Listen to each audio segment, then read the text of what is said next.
The lecture is being delivered by M.Zh Baltabayeva, teacher of the Foreign Language Department of Karaganda Medical University.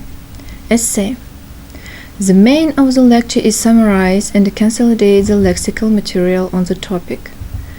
During the lecture, I'll tell you about the 5 most common types of essays: opinion, often agree or disagree, advantages and the disadvantages, problem and the solution, discussion, discuss both views, and a 2-part question. In an opinion essay, you need to clearly express what you personally feel about the given topic. If you are asked direct questions like in, have newspapers become a thing of the past, or do they still have an important role to play in people's lives today? Then it's up to you how balanced or one-sided you choose to answer.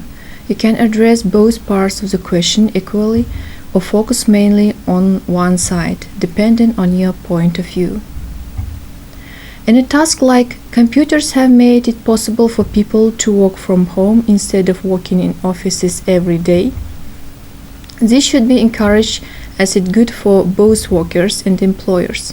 To what extent do you agree or disagree? Where you are asked to what extent you agree or disagree, it's very important that you state this explicitly at the beginning and then again at the end of your essay. Do you agree fully, mainly, partly, or not at all? Remember, this is also considered an argument essay, and you should try to convince the reader that your opinion is right. In this case, I suggest that your essay structure should look like something this. In this case, I suggest that your essay structure should look something like this.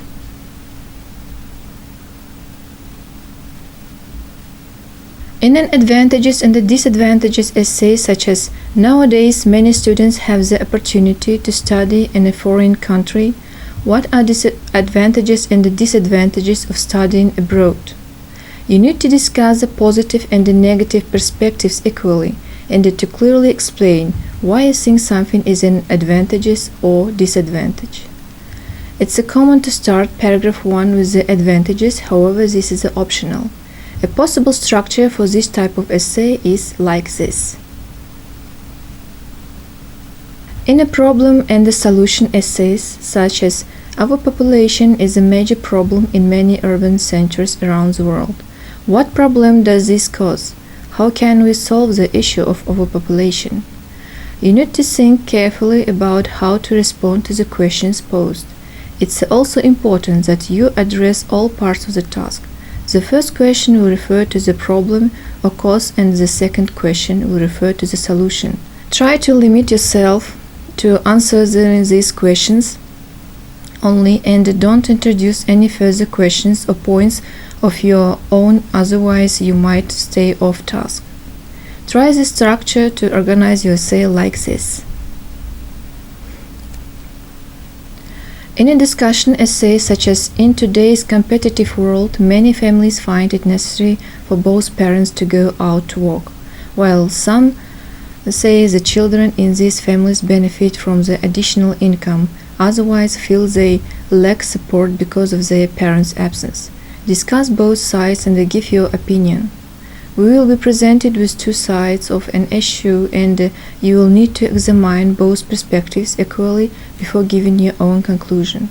In this case, your essay structure could look like this. In a 2-part question essay, such as in today's society, success is often measured in terms of wealth and possessions. Do you think these are the best measure of success? What makes a successful person? You will get 2 questions. You must answer both questions fully, otherwise you risk getting a low score for task achievement.